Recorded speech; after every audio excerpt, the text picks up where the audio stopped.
बिस्मिल्लाहिर्रहमानिर्रहीम। Dear students, आज हम जो टॉपिक स्टडी करेंगे वो है elastic and inelastic collision. Contents जो हम स्टडी करेंगे वो इलास्टिक इन इलास्टिक कोलिजन है, कॉन्सेप्ट ऑफ फाइनल वेलोसिटीज है और फिर हम डिस्कस करेंगे कुछ क्वेश्चंस को। तो सबसे पहले जो फ़र्क इलास्टिक और इन इलास्टिक कोलिजन में एग्जिस्ट करता है उसमें डेफिनेशन पर आए तो the collision in which both kinetic energy and momentum are conserved. This collision will be named as elastic collision, and the collision in which only momentum is conserved, it will be named as inelastic collision. यानी ऐसी collision जिसमें initial और final momentum, initial और final energies दोनों equal रहें, दोनों constant रहें, वो collision होगी इलास्टिक।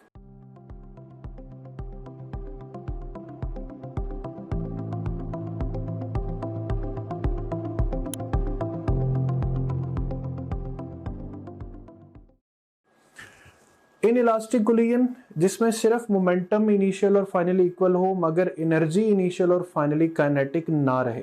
अब यहाँ पे वर्ड काइनेटिक क्यों जरूरी? अगर एक ग्लास आपके हाथ से गिरकर टूटेगा तो इनिशियली अगर उसका मोमेंटम आपके हाथ में जीरो है तो गिरने पर, टूटने के बाद सब पार्टिकल्स या सब पीसेस ऐसे डायरेक्शनली फ्लो करेंगे कि नेट सम ऑफ मोमेंटम दोबारा जीरो हो जाए। सो इनिशियल और फाइनल मोमेंटम हमेशा सेम रहेगा। लेकिन अगर इनिशियली उसका ग्लास की काइनेटिक एनर्जी जो भी वो to the point of projection या to the point of landing gain करेगा, टकराने के बाद उस एनर्जी में से कुछ एनर्जी हीट और साउंड में भी कन्वर्ट होगी, सारी की सारी एनर्जी पीसेस को नहीं मिलेगी। So initial kinetic energy after collision जो फाइनल काइनेटिक एनर्जी के इक्वल ना होने की वजह से ये कोलिजन इन इलास्टिक कोलिजन कहलाएगी। अब कुछ एग्जांपल्स और फीचर्स के आइडियल गैस मॉलिक्यूल्स में जो कोलिजन होती है उसमें मोमेंटम और काइनेटिक एनर्जी दोनों कंजर्व रहते हैं, तो it can be considered as an elastic collision. Marble ball on the marble floor, ये भी आपको एक इलास्टिक कोलिजन की एग्जांपल कि आप जितनी हाइट से बॉल को फेंकेंगे बॉल नियरली उतनी हाइट तक रिकॉइल कर सकती है, तो it can B N elastic collision. अब इलास्टिक कोलिजन के दो मेन फीचर्स कि इलास्टिक कोलिजन मोस्टली एग्जिस्ट करती है बिटवीन हार्ड ऑब्जेक्ट्स, और वो कोलिजन जिसमें फोर्स बहुत क्विकली रिएक्ट करे उसको हम इलास्टिक कोलिजन कहते हैं। इसी तरह इन इलास्टिक कोलिजन जैसे वेट क्ले बॉल्स आपस में टकराएं और जुड़ जाएं। अच्छा, इलास्टिक में यहाँ पे एक भी और भी बड़ी प्रॉपर्टी याद रखिएगा, इलास्टिक कोलिजन में बॉडीज आपस में अगर स्टिक हो भी जाएं तो अपनी शेप को चेंज नहीं करती। यानी एक हार्ड बॉल दूसरी हार्ड बॉल को लेकर मूव करवाती हुई घसीटती आगे लेकर जा रही है तो both will maintain their shapes.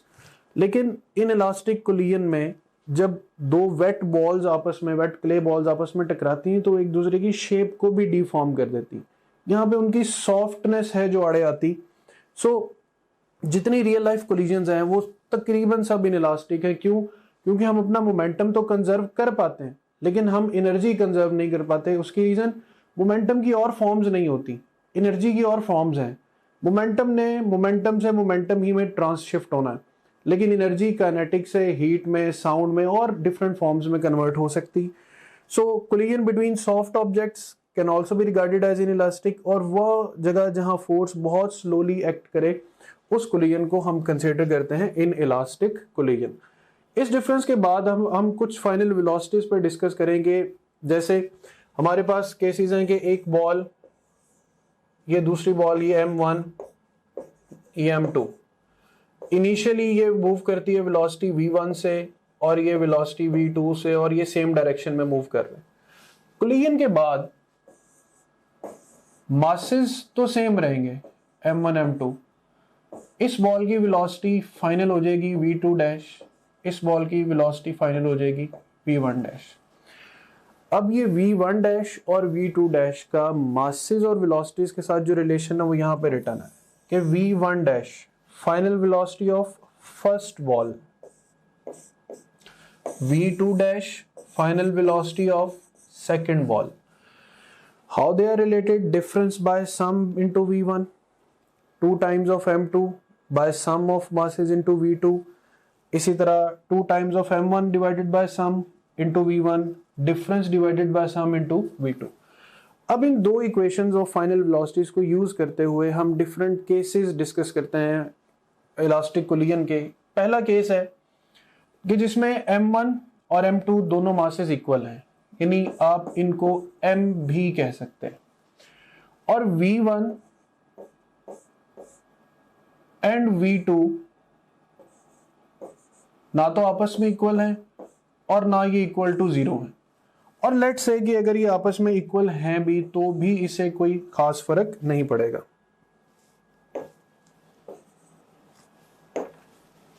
v1 equals to v2 not equal to 0। सो केस ये है कि ball m1 m2 same direction में ट्रेवल कर रही, m2 की वेलोसिटी v2 है, m1 की वेलोसिटी v1 है, रास्ते में कहीं पर ये कोलाइड करेंगे और कोलिजन के बाद v1 की वेलोसिटी कहलाएगी v1 डैश और v2 की वेलोसिटी कहलाएगी v2 डैश। अब हमें देखना ये है कि फाइनल वेलोसिटीज जो हैं वो किसके इक्वल आती हैं। अब v1 डैश यानी final velocity of first ball को अगर सॉल्व करें तो दोनों मासेस चूंकि इक्वल हैं m1 माइनस m या m minus m, this factor will reduce to 0। m 2m divided by 2m, ये m प्लस m जो है ये 2m के इक्वल हो जाएगा, तो दोनों कैंसिल हो जाएंगे। हमारे पास v1 डैश का आंसर आ रहा है v2, यानी बॉल 1 की वेलोसिटी वो हो गई है जो पहले बॉल v2 की थी। सिमिलरली जब हम v2 डैश यानी सेकंड बॉल की वेलोसिटी फाइंड करने लगेंगे तो ये फैक्टर 0, क्योंकि डिफरेंस ऑफ मास आ रहा है और मास इक्वल है। यहां पर 2m बाय 2m होगा जो आपस में कैंसिल होगा और हमारे पास v2 डैश इक्वल्स टू आ जाएगा v1 के। अब ये केस हमें कितनी तरीकों से हम इसे डिपिक्ट कर सकते हैं कि दो बॉल्स जो सेम डायरेक्शन में मूव कर रही थी उन्होंने अपनी वेलोसिटीज जो हैं वो टकराने के बाद आपस में इंटरचेंज कर ली। सो ये कोलिजन एक ऐसा केस है कि जिसमें v1 v2 वेलोसिटी लेकर और v2 v1 वेलोसिटी लेकर टकराने के बाद मूव करेगा। सो ये एक केस है इलास्टिक कोलिजन का कि जब m1 m2 इक्वल हैं, m कहा जा सकता है उनको, v1 और v2 इक्वल और नॉन इक्वल हो लेकिन इक्वल टू 0 ना हो। तो ये है केस 1 जिसमें v1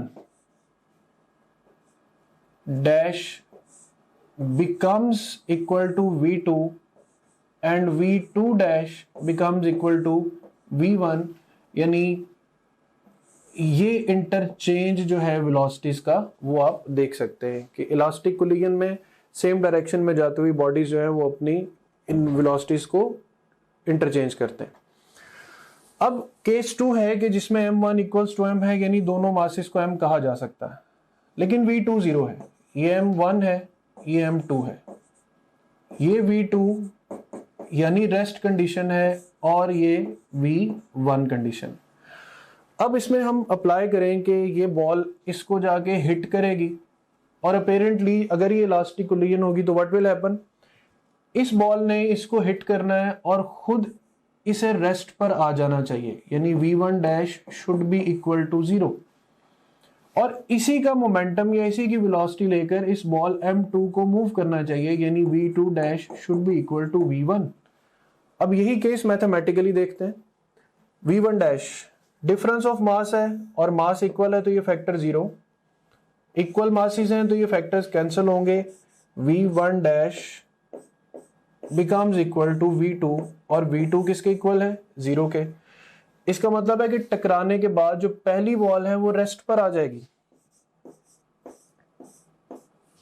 अब दूसरा केस, इक्वल मासेस हैं तो रेशियो 1 हो जाएगी, डिफरेंस ऑफ मास है तो ये फैक्टर 0 हो जाएगा, v2 dash is equal to v1। ये अगेन पिछले से मिलता जुलता केस है कि अभी भी वेलोसिटीज आपस में इंटरचेंज हो गई, जो रेस्ट पर था जैसे ही आप अपनी topgrade.bk की ब्राउजर ऐप में लॉगिन होंगे, आपको ये हमारा होम पेज नजर आएगा। इसमें ये पहला जो सेक्शन है ये आपके सब्जेक्ट से रिलेटेड मटेरियल का है। सेकंड सेक्शन जो एक्स्ट्रा सपोर्ट और गाइडेंस आपको रिक्वायर्ड है ये उसके हवाले से है। थर्ड जो सेक्शन है ये डिफरेंट की स्टैटिस्टिक्स एंड टॉपग्रेड की, जो कि आपका हमारे पे कॉन्फिडेंस इंक्रीज करेंगे। एंड लास्ट ऑफ ऑल ये एग्जीक्यूटिव समरी है आपकी ओवरऑल प्रिपरेशन की प्रोग्रेस के हवाले से। सो सबसे पहले सेक्शन को हम एक्सप्लोर करते हैं।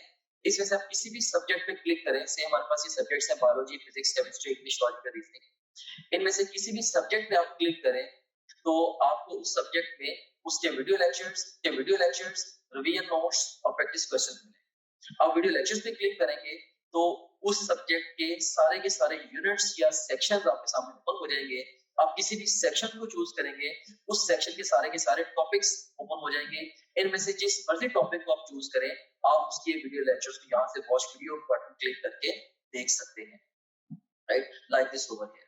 मान रही सो ये वीडियो लेक्चर आपके सामने ये आ गया। अगेन टू न्यूरल पाथवे, इसमें भी एक हमारे पास अगर आप जाते हैं फास्ट रिवीजन नोट्स पे, सो जिन स्लाइड्स को यूज करके हमने वीडियो लेक्चर्स रिकॉर्ड किए हैं, अब उन्हीं स्लाइड्स को आप यहाँ से रिवाइज कर सकते हैं। देख सकते हैं आपने फास्ट रिवीजन नोट्स पे क्लिक किया, इसमें सारे के सारे सेक्शन फिर ओपन हो गए। तो यहाँ पे एक बात मैं आपको बताना चाहता हूँ कि जो भी सेक्शन इंपॉर्टेंट है एग्जाम के पॉइंट ऑफ व्यू से, हमने उनके साथ इंपॉर्टेंट का टैग भी लगाया हुआ है, keeping in view the previous exam friends. Anyways, तो यहाँ पे आप किसी भी सेक्शन को चूज करें। सी सेल स्ट्रक्चर एंड कॉन्सेप्ट को मैं चूज करता हूँ। इसके सारे टॉपिक्स ओपन होंगे। इनमें से किसी भी टॉपिक को आप पिक करेंगे तो आप उसकी वो स्लाइड्स देख सकते हैं जिनसे उस टॉपिक का वीडियो लेक्चर रिकॉर्ड हुआ है। तो काफी सारा टाइम है आपका वो सेव होगा। आपको लेक्चर नोट करने की जरूरत नहीं है, आपको बने बनाए नोट्स मिल रहे हैं for the fast revision, rather super fast revision of the lectures. उसके बाद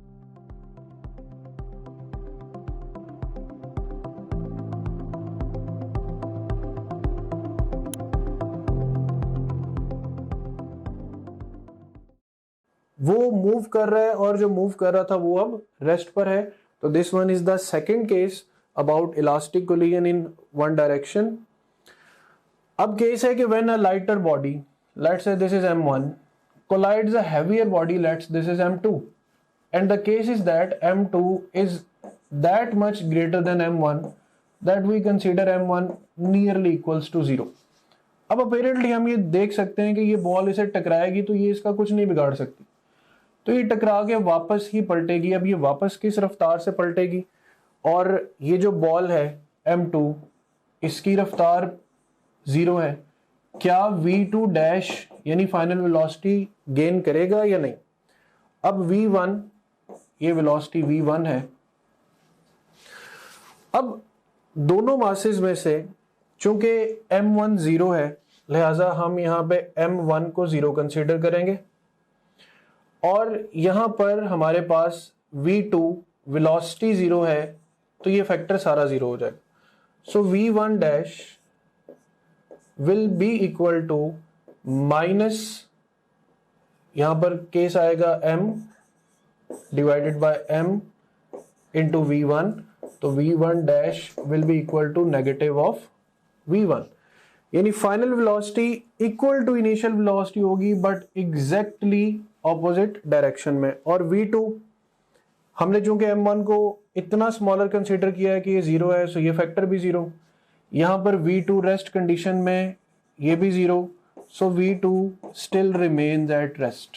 सो ये केस हमें क्या समझाना चाह रहा है कि एक बॉल जिसका मास कम है, अगर वो एक बहुत हैवी बॉल से टकराएगा तो उसकी सिर्फ वेलोसिटी वापस चेंज हो जाएगी, डायरेक्शन चेंज हो जाएगी, लेकिन बॉल m2 पे कोई फर्क नहीं पड़ेगा।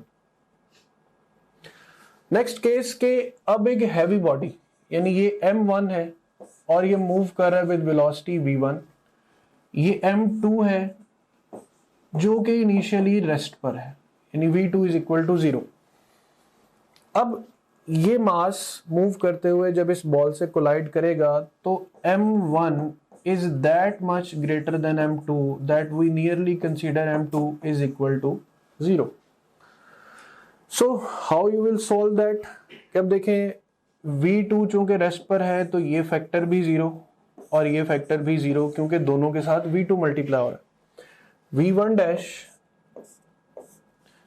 m2 is nearly 0 and here m2 is nearly 0, तो ये दोनों फैक्टर्स हमें लिखने की जरूरत नहीं है, m से m कैंसिल हो जाएगा, v1 dash will be equal to v1। ये ऐसा केस है जिसमें बॉडी की इनिशियल और फाइनल इक्वल रहती हैं, यानी वेलोसिटी पे कोई फर्क नहीं पड़ता, v1 dash equals to v1। अब v2 डैश को देखें कि स्मॉलर बॉल की वेलोसिटी पे क्या गुजरी, तो v2 dash is equal to 2 times of m1 यानी 2m, m2 0 है, हम यहाँ पे फिर m लिख सकते हैं या m1 लिख सकते हैं और साथ v1, तो v2 is equal to 2 times of v1 कि इस बॉल को इतनी जोर से हिट लगेगी कि ये double of the velocity of v1 से मूव करेगी। सो ये चारों केसेस एक नज़र फिर अगर देखें कि दैट्स अ केस जिसमें वेलोसिटीज आपस में इंटरचेंज होती हैं मगर वेलोसिटी 0 नहीं है। नेक्स्ट केस, एक वेलोसिटी 0 है लेकिन फिर भी वेलोसिटीज इंटरचेंज होती हैं। नेक्स्ट, एक लाइटर बॉडी हैवी से कोलाइड करेगी तो वापस उसी डायरेक्शन में रिकॉइल। नेक्स्ट, एक हैवी बॉडी लाइटर बॉडी से कोलाइड करेगी तो हैवी बॉडी की वेलोसिटी पे कोई फर्क नहीं पड़ेगा, जबकि लाइटर बॉडी जो है उसकी स्पीड डबल हो जाएगी। इसी तरह अब हम इस सारे चारों केसेस को एक टेबल फॉर्म में जो है वो अंडरस्टैंड कर सकते हैं कि केस 1 है, दोनों मासेस इक्वल हैं, वेलोसिटीज नॉन जीरो हैं और वेलोसिटीज में इंटरचेंज है, v1 becomes v2 and v2 becomes v1। एक बॉल, दोनों का मास इक्वल है, v1 एग्जिस्ट कर रहा है, v2 0 है, तो यहां पर भी ट्रांसफर ऑफ वेलोसिटीज है कि v1 dash becomes equal to 0 and v2 dash becomes equal to v1, यानी this case represents is attached to this case here the interchange occurs.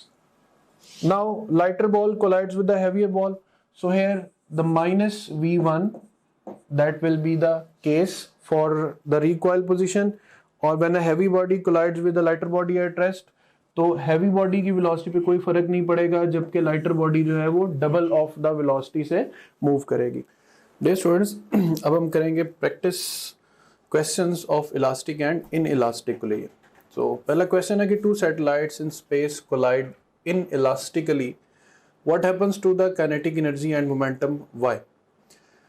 अब मोमेंटम जो है ये हर कोलिजन में कंजर्व रहता है, जबकि काइनेटिक एनर्जी सिर्फ इलास्टिक कोलिजन्स में कंजर्व रहती है। सो हमारे पास जो x काइनेटिक एनर्जी है इट शुड रिड्यूस और जो मोमेंटम है it should remain same, so option C will be the right option. Two similar spheres each of mass m traveling with speed v are moving towards each other. The sphere has head-on elastic collision. Which statement is correct? The spheres stick together on impact. The total Ke after impact is mv square. The total Ke energy before impact is 0. The total momentum before impact is 2mv. The total momentum before impact is 0. So the total momentum after impact should also be equals to 0. So that's why both the bodies should stick together to conserve the momentum, and the momentum will become 0. So option A will be the right option. Two railway trucks of masses m and 3m move towards each other in opposite direction with speed 2v and v respectively. These truck collisions, so what can be the velocity of mass 3m? अब इसको solve करने के लिए helping concept ये है कि आप इस पे कंजर्वेशन ऑफ मोमेंटम अप्लाई कर दें। m1 v1 minus m2 v2 equals to m plus 3m into v1. So on solving you will get the answer 1 over phi or 1 over 4 or v by 4. What is the speed of masses after impact? On applying the law of conservation of linear momentum, m1 v1 plus m2 v2, अब यहाँ पे negative sign है opposite direction की वजह से, equals to m plus m into v. So on calculating, the velocity comes out to be 10 meters per second. The diagram shows two trolleys x and y held stationary and elastic cord. The mass x is twice that of y. The trolleys are released at the same instant. They move towards each other and stick together on impact. Just before the collision, the speed of x is 20 cm per second. What is the speed of y? The solution is कि initial momentum दोनों का zero है तो final momentum भी दोनों का zero होना चाहिए, लिहाजा जो आफ्टर इम्पैक्ट वेलोसिटी है that will be equal to zero. The diagram shows the situation just before head-on collision. A lorry of mass 2000 kg is traveling at 30 meter per second towards the lorry. What is the magnitude of the total momentum? The total momentum is the sum of momentum of lorry plus momentum of car. So we add up both such situations and we will get the answer alpha as the total momentum. The diagram shows two spheres of masses 2 and 3 kg moving at constant speed along a straight line towards one another. The speed of the spheres are 4 meter per second and 6 meter per second respectively. The spheres collide elastically, which statement explains why spheres cannot come to rest at the same time. अब आप देख सकते हैं कि इन दोनों का जो momentum है 4 मल्टीप्लाई बाय 2 8, 6 3 18, दोनों का मोमेंटम सेम नहीं है तो इनके दरमियान शेयरिंग ऑफ वेलोसिटी होगी और वेलोसिटीज डिफरेंट होगी एक दूसरे से. सो both the bodies will not come to rest. The moment of spheres are not equal and opposite, that's why they will not come to rest. If the momentum of a body is numerically equal to its kinetic energy, then the speed of the body. Momentum equals to kinetic energy, तो write E equals to P 1 over 2 mv square is equal to mv. m से m cancel, v square एक v से cancel हो जाएगा तो 2 metre पर second will be the right option. So beta is the right option. In perfectly elastic collision between two atoms, it is always true to say that the initial speed of one atom will be the same as that of final speed of the another atom. The relative speed of approach between the two atoms equals to their relative speed of separation. The total momentum must be conserved, but a small amount of total kinetic energy may be lost in the collision, and whatever their initial states of motion, neither atoms can be stationary after collision. Right option is B. For a collision to be perfectly elastic, the relative speed of approach must be equal to the relative speed of separation. The diagram shows two identical spheres x and y. Initially x move with speed v directly towards y. Y is stationary. The spheres collide elastically. What will happen? X is moving, y is at rest.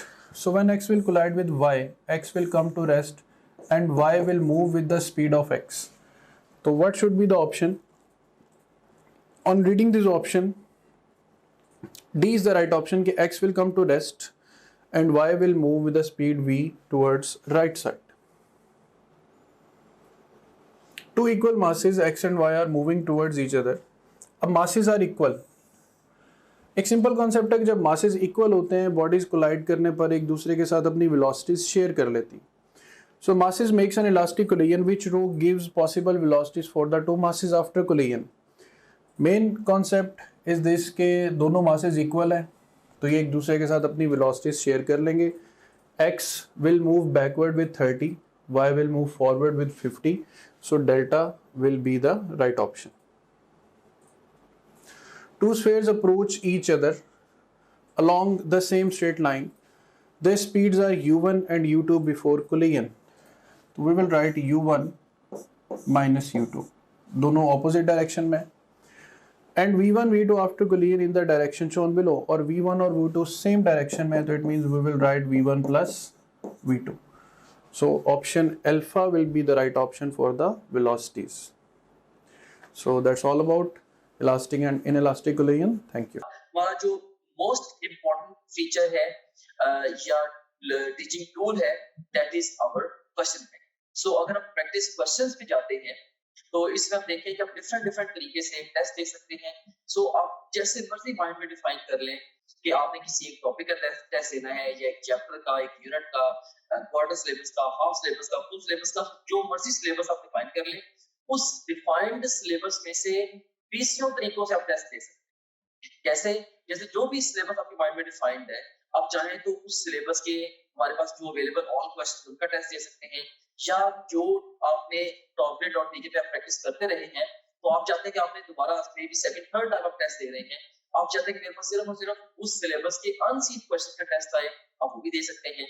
इसके अलावा incorrect question के test देते हुए जो सवाल आपके गलत हुए थे, आप उन गलत सवालों का टेस्ट अलग से क्रिएट कर सकते हैं। जैसे अगर आपने फिजिक्स के 20 टेस्ट दिए हैं, उनमें से आपका कोई मे बी आपके कोई 30 क्वेश्चन रॉन्ग हुए थे, उन 30 रॉन्ग क्वेश्चन का इकट्ठा टेस्ट भी आप क्रिएट कर सकते हैं। और इसी तरीके से जो जिन क्वेश्चन को आपने टेस्ट के दौरान बुकमार्क किया तो उनका टेस्ट कॉल कर सकते हैं, जो टेस्ट आपने अटेम्प्ट किए थे क्वेश्चन उनका टेस्ट कॉल कर सकते हैं, अनअटेम्प्टेड का, और इवन यानी कि टेस्ट देते हुए आपने जिनको अटेम्प्ट किया था और टेस्ट देते हुए जिनको आपने अटेम्प्ट नहीं किया था, ये अनसीन से डिफरेंट है। अनसीन का तो मतलब ये है कि वो टेस्ट में कभी आए ही नहीं आपके। इसके अलावा आप देख सकते हैं कि इवन पास्ट क्वेश्चंस का बहुत बड़ा पूल यहाँ पे मौजूद है। अगर हम गौर करें, देखें कि ई-कैट के, नम्स के, NMD CAT, AKU, MD CAT, Punjab के और ईटा के, बीके के, ये इवन जो पीएमसी के जो सैंपल पेपर्स हैं उनके टॉपिक वाइज पास्ट क्वेश्चन देखिए यहाँ पे मौजूद है ओवरऑल। आप किसी भी टैब पे क्लिक करें, सारे के सारे एक्चुअल पास्ट क्वेश्चन जो आ जाएंगे। ऑफ कोर्स ये सारे के सारा बड़ा इंपॉर्टेंट टूल है क्योंकि पूरे पाकिस्तान से बड़े मेन एग्जामिनर्स ने, बड़े सीनियर एग्जामिनर्स ने ये डेवलप किया होगा। एनीवेज, इसमें से किसी भी आप टॉपिक को चूज करें, से मैं यहाँ पे सारे टैग्स को चूज कर लेता हूँ, तो हमारे पास ये सारे के सारे टॉपिक्स आ गए। इनमें से किसी एक टॉपिक को मैं चूज करूँ या एक सेक्शन को, या मैं मल्टीपल सेक्शन को चूज करूँ, तो मैं उसका टेस्ट दे सकता हूँ। से मैंने 2 सेक्शन चूज किए, इसमें से सेम है कार्बोहाइड्रेट्स और प्रोटीन्स, इनका टेस्ट देना चाहता हूँ, या ओवरऑल मैं सारे सेक्शन का टेस्ट देना चाहता हूँ, वो मैं दे सकता हूँ। या मैं डिफाइन करूंगा मे बी जी मैंने 50 एमसीक्यूज का टेस्ट देना है, तो ये 50 एमसीक्यूज का टेस्ट आपके सामने ये क्रिएट हो गया। सो ये आपके सामने आ गई है जी टेस्ट की स्क्रीन, जिसमें आप देख सकते हैं कि ये ईटा केमिकल का पास्ट क्वेश्चन है, ये स्टेटमेंट है, ये ऑप्शंस हैं। इसमें ओवरऑल ये देखिए कि इसमें अगर आपने पिक किया तो आपका ये करेक्ट आंसर भी सामने आ गया। अगर आप इसकी एक्सप्लेनेशन देखनी है तो वो भी आप देख सकते हैं। इसके अलावा ये क्वेश्चन वेरीफाइड है बाय आवर टीम, इसको अगर आप चाहें बुकमार्क कर सकते हैं। इस क्वेश्चन से रिलेटेड डिफरेंट स्टैट्स यहाँ पे आ रहे हैं वगैरह वगैरह। यहाँ से आप नेक्स्ट क्वेश्चन पे जा सकते हैं, जरूरत पड़े तो आप यहाँ से प्रीवियस क्वेश्चन पे जा सकते हैं, और फिर अल्टीमेटली जब आप चाहें आप टेस्ट को फिनिश करके इवन रिजल्ट को भी व्यू कर सकते हैं। ऑलराइट, सो इस तरह से ये टेस्ट आपने इसको रिजल्ट को व्यू कर लिया। एनीवेज, इसके बाद अब हम चलते हैं दोबारा अपने होम पेज की तरफ। सो आप किसी भी जितने भी आपका सब्जेक्ट्स हैं, बायोलॉजी, फिजिक्स, केमिस्ट्री, इंग्लिश और लॉजिकल रीजनिंग, इन सब सब्जेक्ट्स के आप वीडियो लेक्चर्स, वीडियो नोट्स और अनलिमिटेड एमसीक्यू प्रैक्टिस यहाँ से कर सकते हैं। जितने भी आप प्रीवियस टेस्ट जो भी टेस्ट आपने दिए होंगे, अगर आप प्रीवियस टेस्ट पे क्लिक करेंगे तो सारे टेस्ट आपके यहाँ पे आ रहे होंगे। इसके अलावा जो आपकी जो ओवरऑल प्रोग्रेस है उसकी जो डिटेल है वो सारी की सारी यहाँ पे आ रही है। डिफरेंट सब्जेक्ट में आप कैसे जा रहे हैं, डिफरेंट सब्जेक्ट्स में, डिफरेंट चैप्टर्स में और डिफरेंट टॉपिक्स में आप कैसे जा रहे हैं, वो सारी की सारी डिटेल यहाँ पे आ रही है। इसके अलावा फुल लेंथ पेपर्स हैं जो कि जस्ट लाइक रियल एग्जाम है। यहाँ से किसी भी फुल लेंथ पेपर को किसी भी टाइम पे लॉन्च कर सकते हैं अपनी तरीके शुरू में या इवन मिड सेशन में जाके नियर द एग्जाम आप इन इसको जब चाहे आप अटेम्प्ट कर सकते हैं।